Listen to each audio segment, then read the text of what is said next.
गुरु के चरणों में नमन करते हुए, इस बलिदानी सप्ताह को नमन करते हुए मैं सबसे पहले धन्यवाद करना चाहूंगा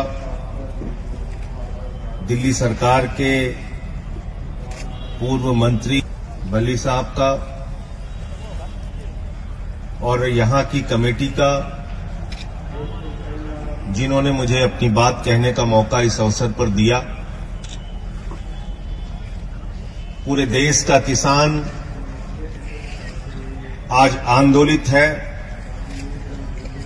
देश के करोड़ों किसानों की एक ही मांग है कि ये काला कानून वापस लिया जाए और अपनी इस मांग को लेकर पंजाब में, हरियाणा में, उत्तर प्रदेश में, राजस्थान में, कर्नाटक में, केरल में, तमिलनाडु में, बिहार में, पूरे हिंदुस्तान के अंदर लाखों लोग सड़कों पे उतरे और पिछले कुछ महीनों से पंजाब और हरियाणा में तो सारा काम छोड़कर किसान सड़कों पर आंदोलन कर रहा है, सरकार से फरियाद कर रहा है, गुहार लगा रहा है, विनती कर रहा है कि इन काले कानूनों से हमें निजात दिलाइए, इन काले कानूनों को वापस लीजिए। लेकिन ऐसी क्या जिद है, ऐसी कौन सी मजबूरी है जिसकी वजह से मोदी जी की सरकार ये काला कानून वापस नहीं ले पा रही? और वो मजबूरी मैं आपको बताना चाहता हूं। जब पार्लियामेंट के अंदर ये बिल आया, ये काला कानून आया, मैंने उसी दिन कहा था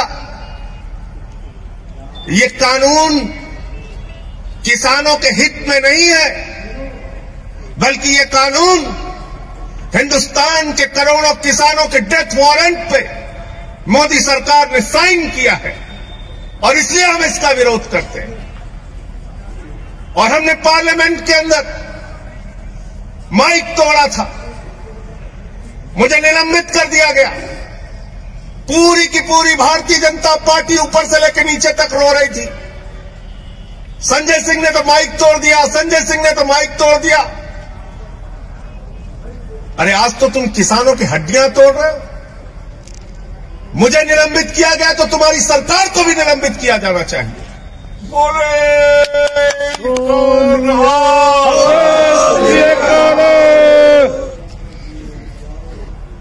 आप ये काला कानून लेकर आए, इस काले कानून के अंदर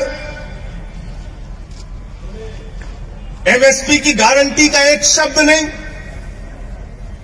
मैंने पूछा इसमें एमएसपी की गारंटी कहां है? बोले साहब मोदी जी ने भाषण दे दिया, आप मान लीजिए।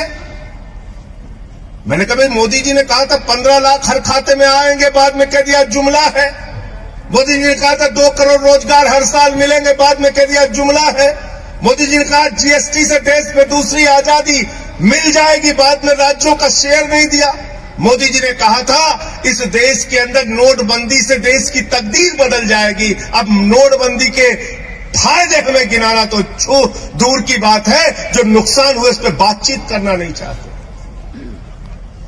मोदी जी तो थाली के भी फायदे गिनवा देते हैं, ताली के भी गिनवा देते हैं। मोदी जी के भाषण से एमएसपी की गारंटी नहीं मिलेगी। अगर मुझे एमएसपी नहीं मिली, न्यूनतम समर्थन मूल्य नहीं मिला, तो महेंद्र गोयल जी अगर मैं किसी जज के सामने जाऊंगा तो जज साहब कहेंगे कानून में कहां लिखा है बताओ। और तब मैं अगर कहूंगा कि मोदी जी का भाषण जज साहब आपने नहीं सुना, तो वो हमारी याचिका लेंगे और उसको कूड़ेदान में डाल देंगे। कहेंगे कानून से एमएसपी मिलती है, भाषण से एमएसपी नहीं मिलती, भाषण से एमएसपी नहीं मिलती। दूसरा, आपने इस कानून के अंदर कॉन्ट्रैक्ट फार्मिंग की बात लिखती, यानी किसान को उसके ही खेत में पूंजीपतियों का गुलाम बना दिया जाएगा। इस कानून में आपने असीमित भंडारण की छूट दे दी।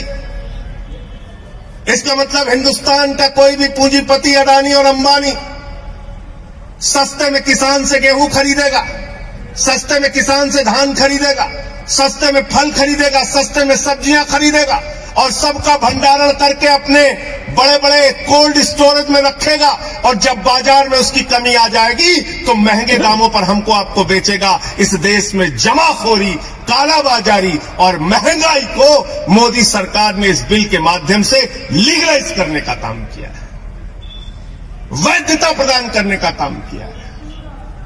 आप कहते हैं ये बिल किसानों को समझ में नहीं आता। मोदी जी भाषण देके समझा रहे हैं, उनके मंत्री भाषण देके समझा रहे हैं, कहते हैं बिल समझ में नहीं आया, बिल समझ में नहीं आया। अरे मैं तो ये कहना चाहता हूं किसानों को ये बिल समझ में आ गया है, ये आपकी प्रॉब्लम है। ये आपकी प्रॉब्लम है कि किसानों को ये बिल समझ में आ गया है और इसलिए आज पूरे देश का किसान आंदोलनरत है। मुझे पीड़ा होती है, तकलीफ होती है मुझे जब आप उन अन्नदाताओं को आतंकवादी कहते हैं, शहीद आजम भगत सिंह के वंशजों को आतंकवादी कहते हैं, शहीद उधम सिंह के वंशजों को आतंकवादी कहते हैं, शहीद लाला लाजपत राय के वंशजों को आतंकवादी कहते हैं, शहीद करतार सिंह सराफा के वंशजों को आतंकवादी कहते हैं। जलियांवाला बाग कांड में जिन लोगों ने अपनी शहादत दी उनके वंशजों को जो लोग आतंकवादी कहते हैं, उनको इस देश की सत्ता पर एक मिनट भी रहने का अधिकार नहीं, मैं कहना चाहता हूं। और इसलिए साथियों और दोस्तों, कल तो मोदी जी के सामने हम लोगों ने विरोध किया, हमारे साथी सांसद पंजाब के भगवंत मान जी ने जमकर विरोध किया और उनके बहरे कानों में आपकी आवाज पहुंचाने की कोशिश मैंने की। सदन चल रहा था तब भी की, सदन नहीं चल रहा है, सत्र नहीं बुलाया जा रहा है तब भी की और आगे भी करता रहूंगा, लड़ता रहूंगा आपके लिए, आपकी आवाज को उठाता रहूंगा, क्योंकि हमारे नेता अरविंद केजरीवाल जी ने साफ तौर पे कहा है आम आदमी पार्टी का एक एक कार्यकर्ता सड़क से लेकर संसद तक किसानों के मुद्दे पर उनके साथ रहेगा।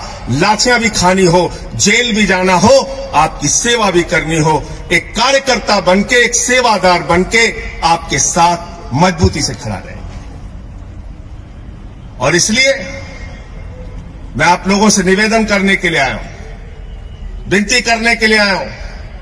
बली साहब यहां बैठे हैं, बहुत सारे संघर्षों में जेल भी जा चुके हैं, लाठियां भी खाई हैं इन्होंने गरीबों के लिए, मजदूरों के लिए। महेंद्र गोयल जी हमारे विधायक जी हैं, कई दिनों से लगातार यहां पे सक्रिय हमारे कार्यकर्ता हैं साहब। मैं आप लोगों से एक ही बात कहना चाहता हूं, आपके आंदोलन से पहली बार हिंदुस्तान की सरकार डरी हुई है, खलबलाई हुई है और इनको एक ना एक दिन, अब ज्यादा समय दूर नहीं है, मजबूर होना पड़ेगा, मजबूर होना पड़ेगा आपकी मांगों को पूरा करने के लिए। इस पूरे सप्ताह हम छोटे साहबजादों को नमन करके उनके सामने अपना उनके बलिदान को याद करते हैं, क्योंकि वो जो कौम है, सिख कौम, इसका इतिहास हिंदुस्तान की आजादी के आंदोलन से लेकर और उससे पहले हमारे गुरुओं की जो शिक्षा है वो बलिदान और त्याग की शिक्षा है, सेवा की शिक्षा है। देश में कहीं भुखमरी हो, सिख समुदाय के लोग सबसे आगे।